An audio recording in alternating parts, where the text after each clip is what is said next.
Hey everybody, welcome back to the Live Ultralight podcast powered by Outdoor Vitals. If you're new to this podcast is all about getting you on trail more comfortably, more confidently, and more consistently, really. And if that's something that you're interested in, learning the why behind we do certain things on trail, the why behind products, the why behind how to execute an amazing hike, any of those types of endeavors, you're in the right spot. Make sure you hit that subscribe button because today we're going to be talking specifically about that and about how you could likely add 5 miles to your hiking day with no extra energy, effort, or expenditure. It might sound a little bit too good to be true. Let me explain. You still do have to hike the miles, but the way and the template and the format in which you hike those miles can significantly impact the amount of fatigue you feel at the end of the day, can lower the amount of risk you have of getting, say, elevation sickness or exertion, overexerting. It can make sure that your feet stay healthier and less prone to blistering or fatigue. So many benefits, and all at the same time that you're likely going to be hiking more and more miles. So this is a great topic for this podcast. If you're interested in this, make sure you are subscribed. Share this with a friend. With that, I'm going to go ahead and bring on our guest, which really isn't a guest. He's a regular on the show, Tyler, who works here inside the office. He's going to come on, and we're just going to discuss the perfect 20-mile day, 20 miles on trail, how to execute it perfectly in the framework which we follow. I'll go ahead and roll that interview now. All right, Tyler, we're going to be talking about the 20-mile day today, and how you doing today? Doing quite well. I'm excited to be here. You've been pretty busy pulling together the OV100 challenge, which I'm actually looking at the book right now. So this is a little bit of a sneak peek. This is the booklet. This is the training chart. But we're going to be specifically talking about one aspect that you put into this training program on week 12 called the perfect 20-mile day. Now, we get questions about this often. We get a lot of questions actually on trail, probably more than anywhere else. When we are passing hikers and they've been asking us, where are you guys going today? How far are you trying to get to? And it doesn't take them very long to typically add up like, well, you guys are doing a 20-mile day. Or, this is a 2-pass day for you guys or something along those lines. In fact, it happened on the AT quite a bit where we were actually getting asked this question a lot. With most of the people we ran into. Yeah, I mean, when we were out there, we were hiking around the bubble, per se, of the AT hikers that were doing 13 to 15 miles a day. They weren't afraid of taking 0 days, so we weren't up with the group that was already hiking 20, 25 miles a day or more. We were really kind of back with this group. And so it was a very consistent question that came up. And to us, it's like, I don't know, it's just how we do things now for the most part. I mean, For me, 0 days are with the family. Yeah. I mean, we're not doing, 3-month hikes and longer, but 0 days are definitely at home. But I mean, any time that we're hitting the trail, it seems like a lot of times we're mapping it out so that we're doing, 20 miles or more a day, even in the high country, which is a whole nother conversation of how much more difficult it is to do it at elevation. But we're consistently getting 20 to 25 miles, I'd say. And, we probably don't need to get into the politics of like why we do that, because we don't do that on every trip, just trips where maybe we have a slightly bigger goal, maybe a time constraint, which I think all of you guys can relate to, right? I mean, no one has infinite amounts of time. No one has infinite amounts of ability to go and do bucket list hikes. And so sometimes when we're trying to work things in, we're on a time constraint, or we're on some kind of a constraint that means that we typically want to do more miles. I think what we've learned last year, though, because me and you did multiple 100-mile trips, was that 20 miles is a great number of miles. Mm-hmm. Going from 20 to 25 gets exponentially harder, and from 25 to 30 miles in a day gets exponentially harder. But 20 miles a day can actually be peaceful, relaxed, and very comfortable. And safe. You can still have something in the tank in case something happens where you have to go further. What do you mean by that? If you haven't seen the video of us doing the Appalachian Trail, our 30-mile day was not a planned 30-mile day, right? We went we went some extra miles that day due to not having the campsites totally planned and thinking that we had a bear in our camp. So while that's embarrassing, we had initially planned that day to be like 24 miles, and we were still able to do 30 plus that day. So I think it's always important to not plan your day for your max mileage, like basically ever, because you need a little bit of buffer in case you have to go further, or in case you have to backtrack because you lose something, or because a friend needs some help, or a stranger for that matter. Yeah. I'm just curious. When you think back to that night in particular, I have like images, like a few like snapshot images in my mind that just pop up. What pops up for you when you think back of that night? I think of that like a little seance circle of trees that your tent was in. Yeah. That was the weirdest little perfect circle of trees, like evenly spaced, 10-foot diameter circle. Your tent fit like perfectly in there. And that was creepy to start. And then you see those big eyes staring at us. And then like I chucked a pretty big log down the hill at it, and it didn't even blink or move. And that was when I started to think it wasn't a deer. So yeah, and we weren't delirious at this point. It wasn't like 11 o'clock at night or something already. But that's definitely one of the things that so I have like this a few flashbacks in my mind. I can picture the campsite that was at like 23 miles that we're like, we could fit one tent right here. We could force this to work, but it's not convenient. But look at all that, like that meadow down there. We could get, with so much opportunity, get down there. It's all private land and whatnot. But so I have that like flashback of that campsite and that view because it was really pretty. I have the flashback of seeing the skunk right as it got dark and take it off running. Yeah. Do you remember that? Yeah. And then definitely the seance circle of I don't know what that was, but it definitely. If we had not left that campsite due to the creature outside of our camp, I honestly think that probably would have been one of the more like scary. Like I would have had to have really got logical and conscious about being like they're just trees, because they were like like if you took a tape measure and did a perfect circle, like that's what this circle of trees looked like, and It was not natural, I guess, was the thought there. But anyways. Yeah, that's funny. So yeah, I think there is definitely some aspects of not overextending yourself. If your max day is 25, doing 25 can open up opportunities for injury. It can open up opportunities for if something was to go wrong at mile 24 and you have nothing left in the tank. Those types of things. It's definitely wise to not overextend yourself. And what I think we've found through that, though, is that there was a lot of days on trail that we were actually pushing probably too hard, trying to go 25 or 24 miles in the day at altitude. And when we would get to mile 20, that would typically be about dinner time because we were pushing a little faster than what the plan is, which we'll go over here in a second. And it was like, man, if we stopped right now, like that'd be so relaxing, so nice. Like my feet could stop hurting or whatever it was. And so I think 20 miles is very doable for a lot of people if you understand how we choose to do 20 miles.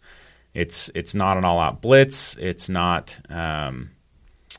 something that weighs on you more. It's very strategic. It breaks up the day very well. It makes sure you're getting calories. It makes sure your time on feet is a really big one that I maybe just a side tangent here. I learned a pretty valuable lesson last year when I was hiking with my brother. In fact, it was on this hike, for those of you watching, where I took this photo. I have no idea if you're going to be able to see that, but it's out in the San Juan Mountains, and I was hiking with my brother who was not as conditioned as me, and we needed to do 13 to 14 miles that day. And at 13,000 feet. at probably an average of 11,000 feet. Yeah. Like going through passes at 12 and then dropping down a little bit from there, but not much, like probably nothing under 10,000 feet. I mean, it's a really high area. And I was hiking at his speed for most of the day. And then I just kind of thought, I need to let him hike his speed because I'm sitting here pushing him, and I need to maybe hike my speed because I was trying to get to a destination and then meet him there. And the earlier I got there, the better. And so eventually I split off, finished the 13 miles, and I was just sitting up at camp thinking, man, why was that so exhausting? Like, that was only 13 miles. Like, sometimes I get up in the morning and trail run 10 miles and then go to work. You know what I mean? Like, that was just 13 miles. But when I thought about it, it was like, but it took us all day long, meaning I was on my feet with the pack on all day long.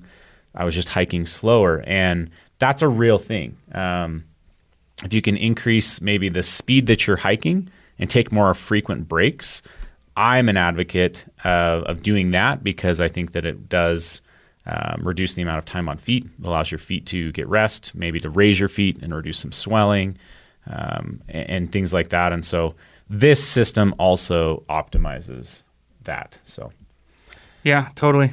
I feel sometimes worse after a day of standing for 12 hours at a trade show than I do on one of these giant days on the High Line or something, For sure. So those standing days are, they're brutal on your body, which doesn't make any sense, but what they really are.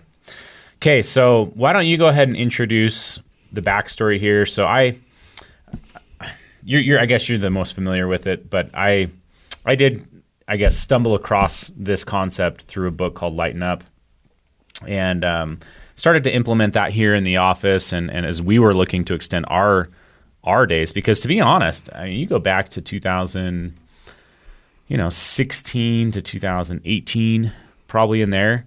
We probably never had a company day on trail where we did more than 15 miles. And then, maybe 2018 and on, we started to bump up those numbers, had some 17, 18-mile days.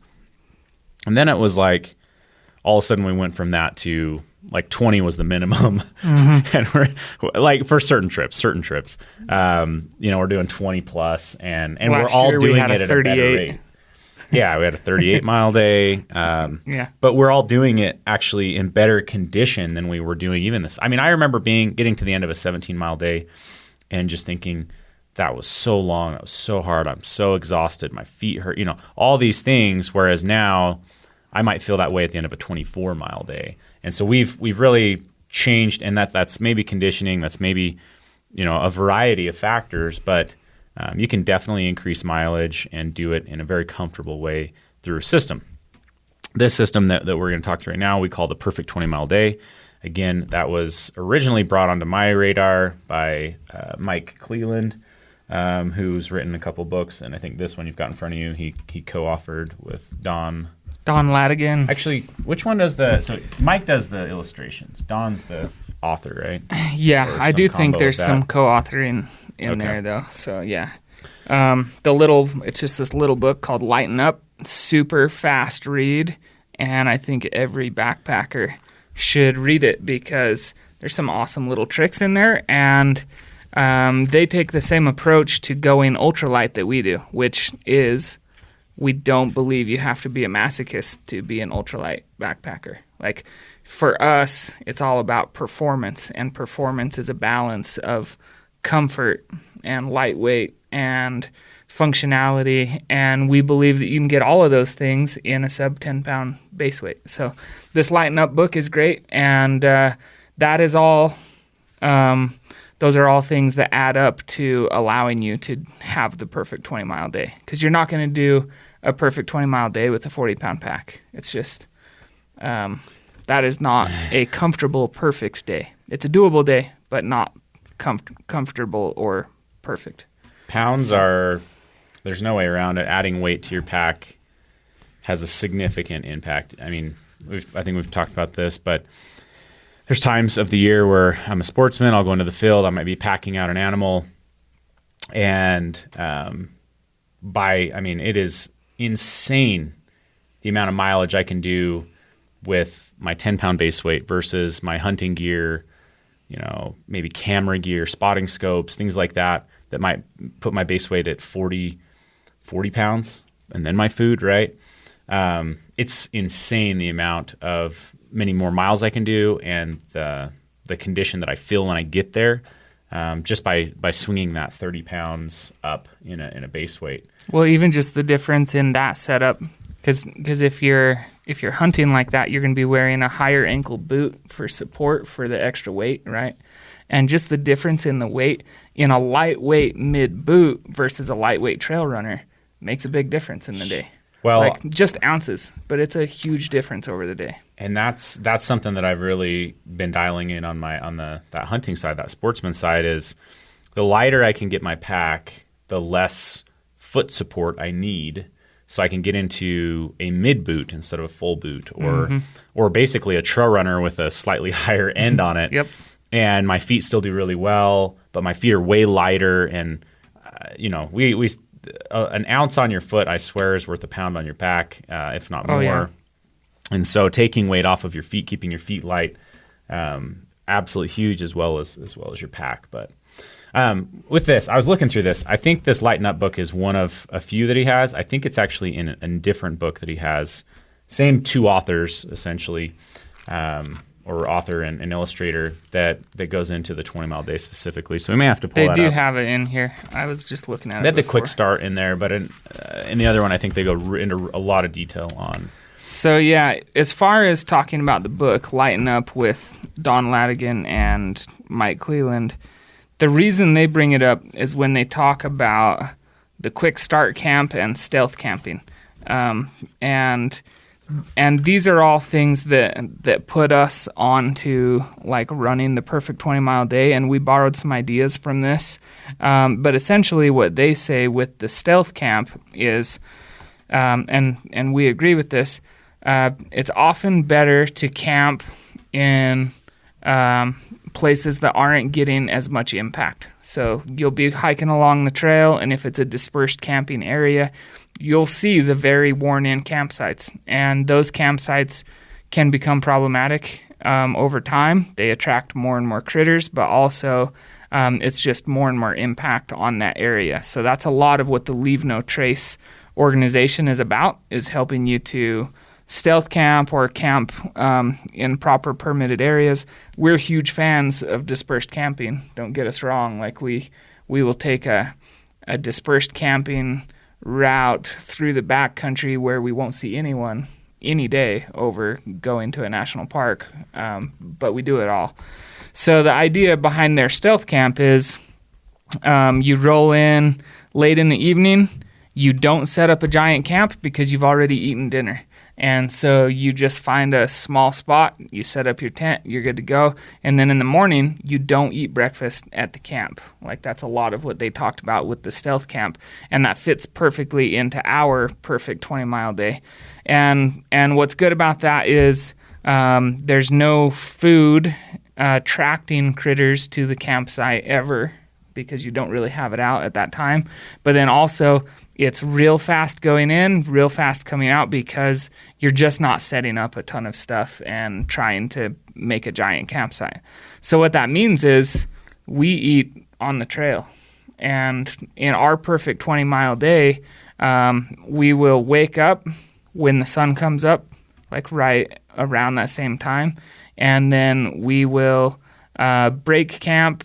And if we have a real big day, a lot of us will try to get some calories in our stomach before we leave, but not a full breakfast. And so then it's a good time for like a bar type of breakfast. Yeah, yep. And so we get out on the trail, and we go for. It kind of just depends on where the water is that we're going to run into next, and like how everyone's feeling. But we could go for 2 miles or 5 miles in the morning before we have breakfast, and it just depends on what we're wanting to do. Certain people's miles are going to be a little bit different, so let's talk about it maybe in more term of like time. Yeah. So hypothetically in this, we love if we can break camp by 7 a.m., which breaking camp is pretty simple, meaning when we talk about breaking camp, is pretty much roll up your pad, stuff your sleeping bag or top quilt, and then typically it's not even like really put your tent away all that clean or whatever, because it might still have moisture in it. So typically stuff your shelter into an outside pocket or something like that, and just try to hit the trail, right? So you're trying to get up and get out of camp quickly, so you're not spending a lot of time mulling around and kind of burning that time. So let's say we were to wake up at 6:40, we're on trail by 7. And that's typically when the sun's up. We're all pretty early risers as well, which to me, waking up at 6:40 is sleeping in for a good chunk. But then we're on trail, and we'll typically hike for an hour till about 8 o'clock. Typically. It can definitely swing significantly. Then we'll stop for breakfast, depending on the group, right? Because, the group does have a say in all this. It can be a 15-minute stop, or it could be a 30-minute stop. From there, we're getting back on trail. Let's say this is 8:30 now, and we're going to hike for about 2 hours, 1.5 to 2 hours. And in an hour and a half to 2 hours, you typically are going to cover 4 to 6 miles. If you're hiking at 2 miles an hour, that's 4 miles. If you're hiking at 3 miles an hour, that's 6 miles. So you're going to land somewhere in between there. So let's call it 5. So now before you ever get, by the time you're stopping at a 10:30 break, you've already got 7.5 miles done on the day. So then you can stop, take another break, 15 to 30 minutes. And typically your stops are going to be about every 2 hours. We rarely will go for longer than 2 hours at a time, which is a big change. Typically most people will get up, have a longer campsite time, get their breakfast in, and then they're going to hike till lunch, right? Mm-hmm. Just straight through lunch, maybe stop to filter water if needed. But then they're just going to do a 4+ hour of hiking straight shot. And by breaking it up to, we hike an hour, break, an hour and a half, break, it drastically reduces fatigue on the body. So take that break around 10:30. Sit down, get your feet up. Take your pack off. That's where that 1/8" closed cell foam pad comes into handy because you can lay down, you can spread it out, get comfortable. Fix anything that's going on in your shoes or socks so you're not going to have any chance of hot spots or anything like that. That's what those breaks are for, is taking the time to prevent those kind of issues. Yeah. If you're feeling your foot's feeling hot or you're feeling anything, take your shoe off.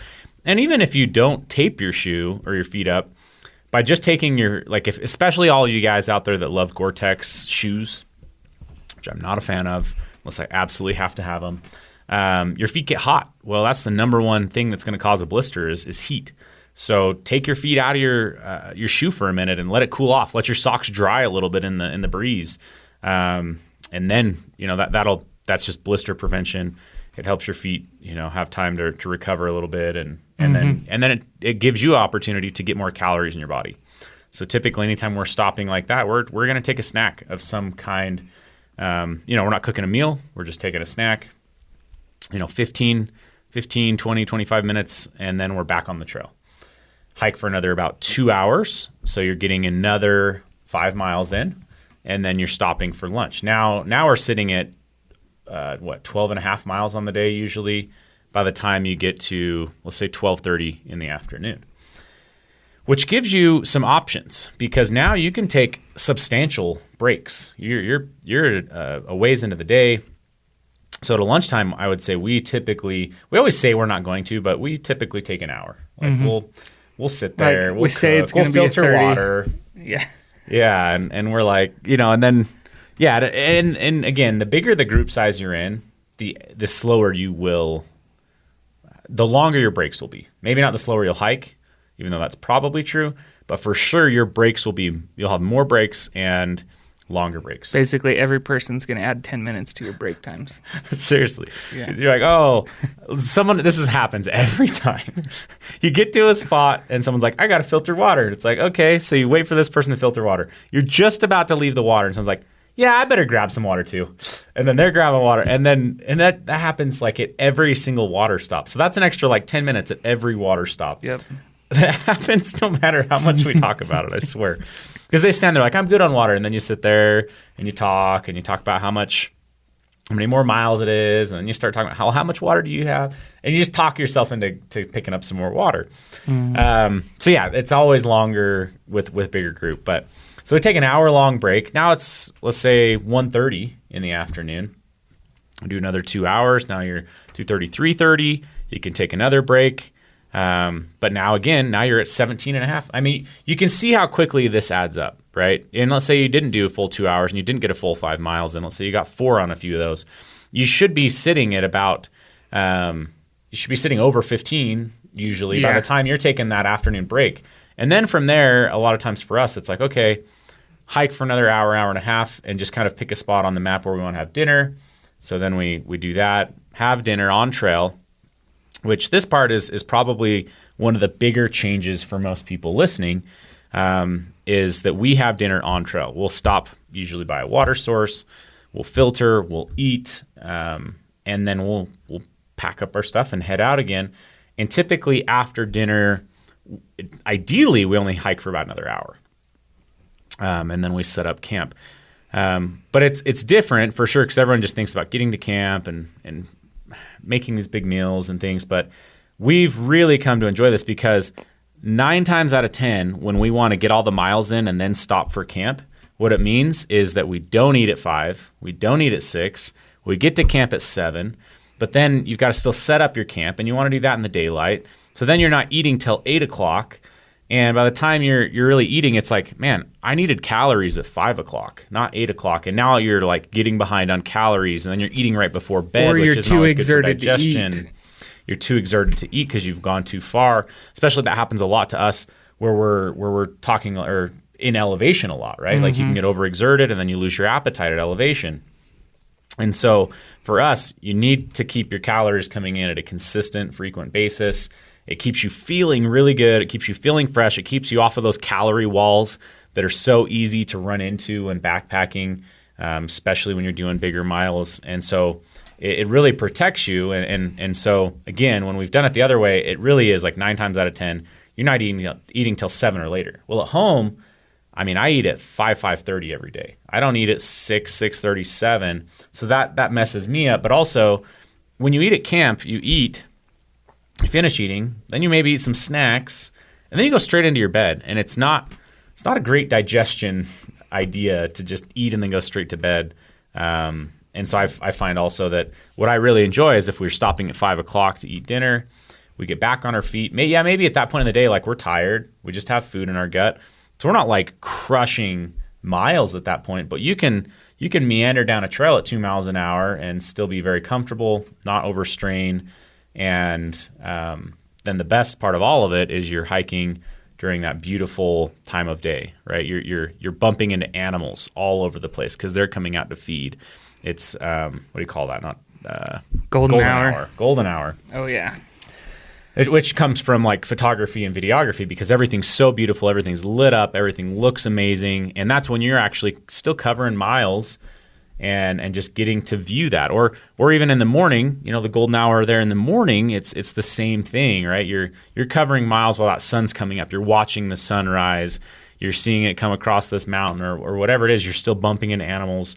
We bumped into a moose, on the High Line when we were up and moving, and right at the start of golden hour. Yeah, you're not going to see those if you're not out there at that time. So then when that's all said and done, you hike for another hour after dinner. You stop. You set up a light camp, like Tyler mentioned about the impact and all that. There's definitely benefit in that, but then you can have another snack and climb into bed. You're not eating a ton of food and climbing into bed. You're not doing all of that. And so this system has been, I think those of you that are listening, if you follow this system, you will be absolutely amazed at how many more miles you'll hike in a day that you didn't think you could. So if currently you're hiking at 15 miles a day and you're like, oh man, that just seems to be like when I'm too tired to go on, I just don't want to go on, do it this way, and I bet you'll get 5 more miles out of your day without even a perceived increase in effort. Or fatigue at the end. Or fatigue. Yeah. If you're hiking 10 miles a day, I bet you get up to 15 this method without any increase in fatigue or effort. It's when we actually, I think the very first time that I got really serious about making the whole group do this it wasn't Highline the first time, was it? No, I think the first time we really did it was when we fast packed the Tushers. That's right. Yeah. It was when we were starting to do some of these bigger efforts, and I just told everyone, I said, look, this is how I've kind of done it on my own. We've never done it as a group this way because with the group dynamic, it's just more bodies, harder to figure out. Everyone has their own systems. And so I said, I just kind of took charge, I guess. I said, this is how we're going to do this trip to make this happen. This is how we're running the days. And we did it, and we've never changed ever since then because it's just worked so seamlessly. And anyone and everyone in the group is fine with it. We get a little bit of pushback, I'd say, from Brigham because he's not one to like shove his tent into his backpack. So he wants to like wipe it down, clean gets up in the morning with his microfiber towel and cleans his entire shelter inside and out. Then he wants it to dry and breathe. And so he's not quite as like quick, but if he knows we're leaving at 7, he's just going to wake up a little bit earlier and try to be ready. Yep. But again, that comes back to that group dynamic. But no one's ever really pushed back on this because it is so efficient. And I think once you've done it one time, it changes just your whole perspective on it. Yeah, I think there's two parts of it that make your day a lot better, and it's by design when you follow the perfect 20-mile day. The first part is you're just not wasting any time in camp where you're probably, like if you're on a backpacking trip and you're trying to cover some ground, your campsites are not going to be the prettiest places that you're going to come up on. Like a lot of times if you're in a national park, you're not allowed to camp right at the look-offs or right at the best places. And so your campsite is like an average spot to hang out. So by doing the quick start, getting up, getting moving, getting out of camp, you're just not wasting your day at one of the less cool places that you could be at in the day. So I think that's a huge time saver and a huge benefit to doing the 20-mile day. The author talks about because what Tyler's getting at here is you have more time to spend during the middle of the day where you want to spend it. Mike or Don, the author of this, he talks about, I think that's why I'm getting it off. I'm pretty sure that Mike wrote the other book. Yeah, I think so. So that's why I'm getting this. Anyways, he talks about how he'll take an hour-long siesta in the middle of the day. Like he has enough time on one of his breaks to just literally lay down in the dirt and sleep for an hour, right? If he chooses to. Mm-hmm.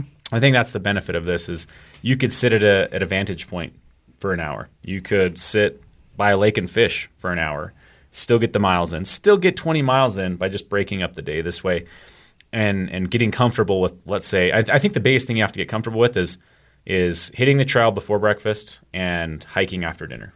Yeah, and to me, the hiking after dinner is the biggest benefit of the whole thing.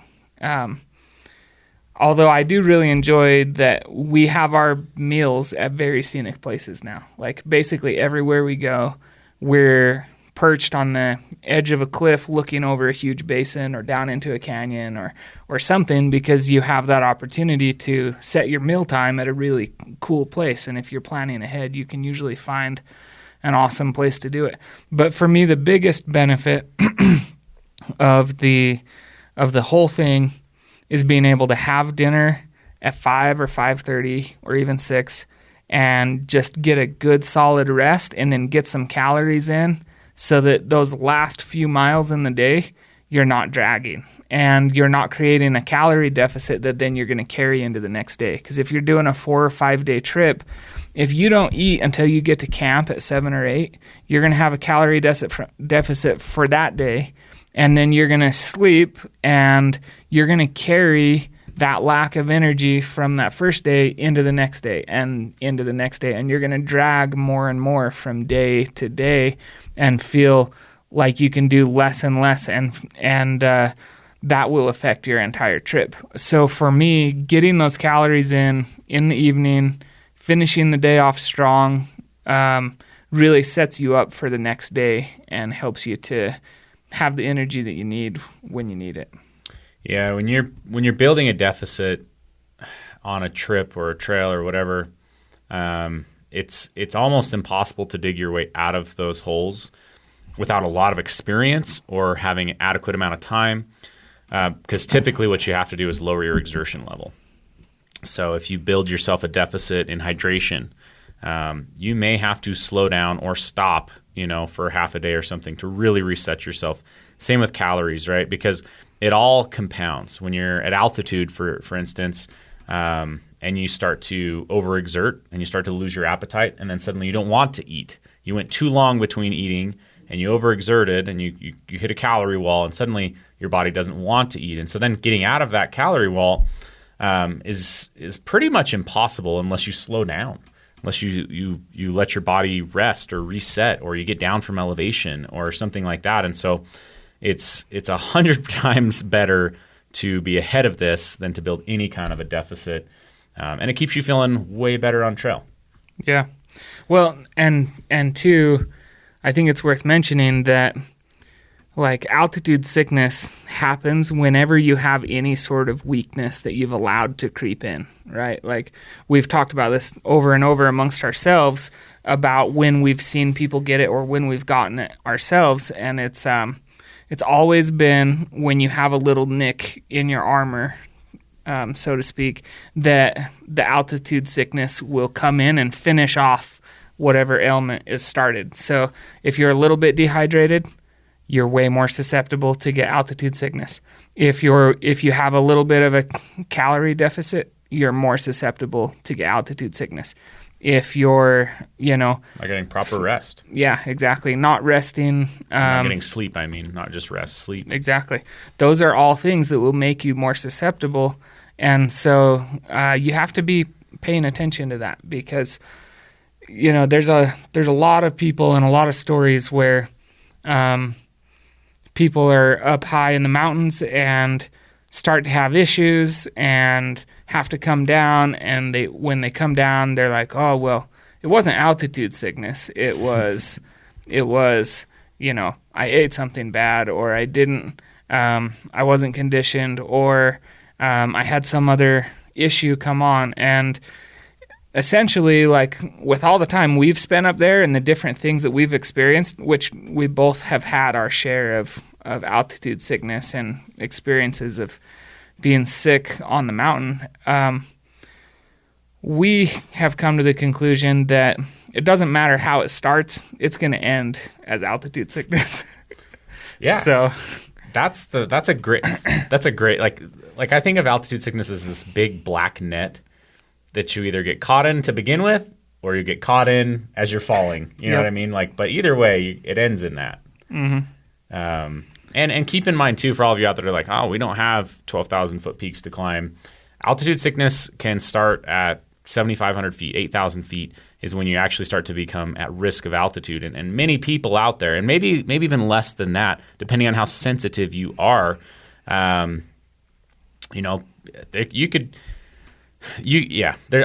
heard of situations, and I'll save them for future podcasts maybe to ask the people themselves about this, but people at 8,000 feet that likely are starting to feel real effects of altitude sickness that can be really serious. But out on the AT, there's 6,000 foot peaks. Well, you can still feel something at 6,000 feet if you're used to 0 feet.